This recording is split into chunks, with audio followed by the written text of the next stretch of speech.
সুফি meditation নামের যে গ্রন্থটি আমাদের তরুণ গবেষক লেখক খাজা উসমান ফারুকী তিনি এটি রচনা করেছেন। এই গুরুত্বপূর্ণ গ্রন্থটি বর্তমানে অস্থির সমাজ ব্যবস্থার জন্য একটি আকর গ্রন্থ হিসেবে আমি মনে করি।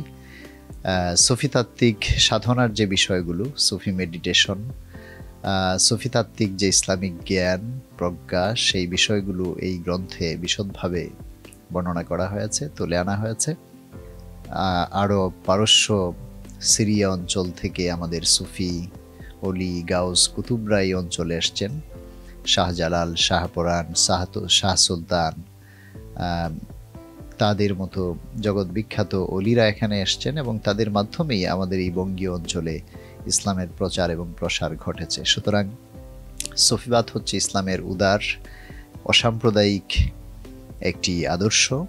সেই আদর্শ ধারণ করলে আমরা জাতি, ধর্ম, বর্ণ নির্বিশেষে ইসলামের যে শাশ্বত সৌন্দর্য সেটিকে আমরা সমাজের জন্য বিকশিত করতে পারব।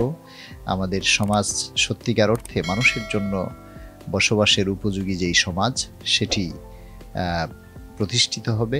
সুতরাং সেই অর্থে যেই উপকরণগুলো, উপাদানগুলো আমাদের জীবনের জন্য প্রয়োজন, সেই বিষয়গুলো এই গ্রন্থে আলোচনা করা হয়েছে। বিশেষ করে সুফি মেডিটেশন এবং ইসলামিক ধ্যান এবং মোরাকাবা, এইসব বিষয়গুলো নিয়ে এই গ্রন্থটি।